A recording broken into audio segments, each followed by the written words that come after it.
But it is very telling when Elon's son is emasculating Trump in the Oval Office and he sits there and he takes it. He has got something over his head, and I am still of the camp of that something fishy happened in the 2024 election. Yeah. Why is he not pushing back? He is destroying his ego on national television, and Trump is sitting there taking it. Yeah. There is something else going on, but what do? We can't do anything now, but it's embarrassing. Yeah. It's embarrassing for him. It's embarrassing for us, and it makes him look like a really, really weak leader to our foreign country. Yeah. By the way, you said, Susan Collins, Trump has empowered Musk far beyond what's appropriate. And you said constitutional, Susan. You misspelled constitutional. I mean, right? Like, it's rude. It's not really. This power grab's inappropriate. I am concerned. Thanks, Susan. I mean, it's just, we were saying it's like the most obvious bank heist in the world. I said it right after the election. Actually, I said it before. I said this country's about to see the largest smash and grab they've ever seen. Because a lot of this stuff, I keep using that same phrase. That's exactly it. A lot of this stuff is unconstitutional. The executive orders aren't legal. But if you flood the zone and people don't know which way to turn, by the time they get their bearings and their footing, so much damage has already occurred that can't be undone. Bells can't be unrung. Our information cannot be safe again from big balls or whatever the hell that kid's name is or what he calls himself. Sadly, you are correct. I know. But it's one of those things that I'm like, this was intentional. Now they're doing everything they can. There's 60 lawsuits. We're winning in court. But unfortunately, some of the bad guys already have a lot of information in their hands that we can't get back right away. And he's, again, Dana, saying it out loud. Tanya says, today Elon Musk called Social Security, quote, the largest fraud in history. The world's richest man is coming to steal your Social Security. I mean, he's already taken money from New York bank accounts. I mean, it's just they are not there rooting out fraud, as Jasmine Crockett just talked about. So they just what is this? The State Department is planning to buy $400,000 worth of armored Teslas. This is like a 5-year deal. It's listed as having been modified a month after Trump's election. I mean, it goes on and on. Musk to pay Trump $10 million over. Remember, he banned him from Twitter after January 6th, after he incited an insurrection. Well, now he's going to continue to kiss the ring because he's making so much more, right? So like Zuckerberg kissing the ring, paying Trump for a perfectly appropriate ban. And I also don't know which way this ring kissing is going anymore. I want to go down a conspiracy theory hole, but it is very telling when Elon's son is emasculating Trump in the Oval Office and he sits there and he takes it. He has got something over his head, and I am still of the camp of that something fishy happened in the 2024 election. Why is he not pushing back? He is destroying his ego on national television, and Trump is sitting there taking it. Yeah. There is something else going on, but what do? We can't do anything now, but it's embarrassing. Yeah. It's embarrassing for him. It's embarrassing for us, and it makes him look like a really, really weak leader to our foreign countries. Yeah, I agree with you that everything that's happened the last 3 weeks has made me more suspicious. Do you know what I mean? Like, if he could hack into the Treasury, what couldn't he do? What couldn't the richest man in the world do? I mean, I guess you're right. I'm skeptical, but sadly, you're also right. Like, now what do you do about it? You know? We can't. I mean, so, by the way, we need to find a way to protect our midterms is actually what we can do. Yeah. I don't know what that means, but when he's going in and he wants to change, I mean, he just got rid of the people that are in charge of making sure our free and fair elections are happening. How is that not suspicious? You're getting rid of election cybersecurity people? I mean, how is that not, again, get in the streets time? I mean, all of it is.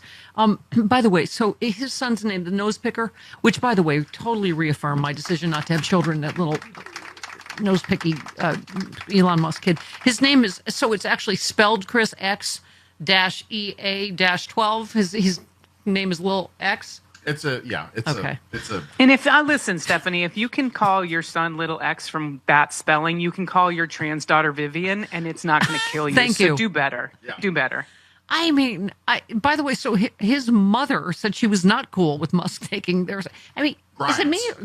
What's her? Grimes, a Canadian pop singer. Yeah.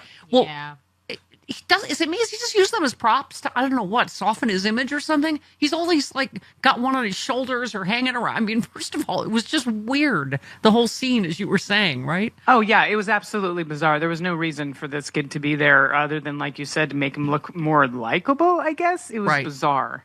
Right. She said the mother said, he should not be in public like this. I'm glad he was polite, sigh. Because he was, Trump at one point introduced the child saying, this is X. He's a great guy. High IQ. He's 4. How was he? Oh my God. This whole thing is so bizarre. So she shares 3 children with Musk. The younger 2, Dana, are called Techno Mechanicus and Exa Dark Cider Roll. Okay. Listen, I don't want to make fun of any names. It's just, no. I'm not getting on you with this. This is very difficult for me to toe that line when they're numbers and letters together, which I understand letters make names most of the time.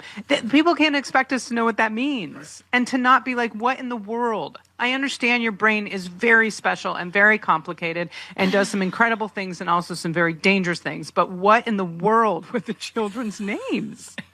So speaking of not knowing exactly how to react, Nancy Mace just appears to me to not be well. And also, you remember during the entire campaign, her whole thing was all these women are lying. Yeah. About Trump and, got all the other sexual assaulters / rapists, whatever, in the allegedly, I don't know, in the Trump administration. But, you saw this thing. She was on the House floor for like an hour saying she was drugged and raped by her ex and his friends or something. But, she also made up she tried to report some woman in the bathroom to the police that she thought was Sarah McBride, but wasn't Sarah McBride. I mean, she and another congresswoman basically accosted the person. Right. And then okay, so I don't even know what to say. It's just, you were talking about your friend Sarah McBride. You said someone being trans doesn't threaten you in any way. Sarah McBride earned her position and was voted into Congress as an out proud trans woman by her constituents. Stop being a performative, bigoted hole. I mean, the woman that called her the gentleman from... That's exactly just who mean. That was. Yeah, it's just mean. And I do like that the person that they called next, the Democrat they called next, they said, "Thank you, Mr. Speaker." When they called the next Democrat, the person actually addressed the speaker as Mr. Speaker to make a point when they intentionally misgendered Sarah McBride. Yeah. You said since all the transphobes are quiet about the possibility of the Department of Education getting eliminated, I guess it was never about protecting women's sports after all, since DOE is the department that enforces Title IX. It's all hypocrisy at this point. It is. And it's not even about protecting women's sports. It's about protecting girls, period. I mean, so many things from the Department of Education protect our female students in school. It has not necessarily sport. Sport is a small percentage of it. But these people that are so outraged that Julie wants to play badminton with her middle school teammates, and it's, I'm sorry, are your groceries cheaper now that she can't? I mean, do you feel better about yourself? Yeah. The amount of kids that are actually trans that are playing sports are so minute when the entire community of the trans community is less than 1% of the population. And as Laverne Cox said in an interview, they're focusing on the wrong 1%. Yeah, that's right. But what was I going to say? Oh, I don't mean to make a through line to all Republican women are mean girls and dumb bitches. But let me just say, Representative Luna, which is short for lunatic. Yeah. Suggests she's going to bring in members of the Warren Commission as part of her JFK investigation. They're all dead. They are. Thank you. I don't know, Steph. I would like to hear what they have to say. I, for one, think that would be a neat trick. She could bring in the entire Warren. I mean, Dana, we've been having this argument. We've been having a family fight all morning about whether, it's just like the thing you said, the fact that, they're telling us, part of why we lost is trans issues. Like you said, it's 10 people in the entire NCAA, isn't it? I mean, the fact that they could you somehow thought this was something that was going to affect your life in some way? Yeah. That one girl in your state can't play badminton now. So I don't know, what to say, whether that's lack of education, lack of critical thinking skills, but just the fact that anyone believed he was going to bring prices down on day one. I don't know what to say about it. It's fear-mongering. It's all of the above. If you tell someone that someone else in the world is going to take something from them, if it's a spot on a collegiate track team, Oh, even if your kid is, coming in 12th every single time, you're like, not my daughter. Yeah. It's just one of those things that it unfortunately the fear mongering worked, and it was over and over and over. And the Democrats, as much as I love my party, I'm proud to be one, our messaging sucks. Always sucks. And instead of going, well, that's not true, it's not going to work. No, we've got to fight harder. We've got to fight Jasmine harder. We've got to call them in their hypocrisy every time it happens. I want that energy. Can I have 16 again? I want Representative Robert Garcia energy, who is fantastic, gay, from California. Here he is. I find it ironic, of course, that our chairwoman, Congresswoman Green, is in charge of running this committee. Now, in the last Congress, Chairwoman Green literally showed a pic in our oversight congressional hearing. So I thought I'd bring one as well. Now, this, of course, we know is President Elon Musk.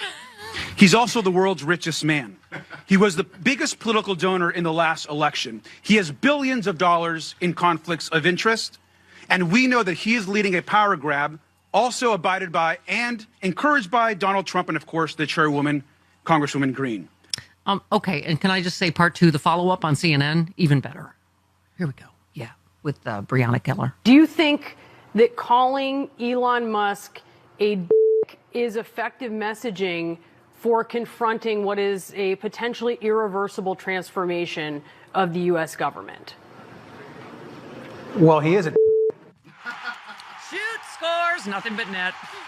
That's how you message in this day and age. Don't back down.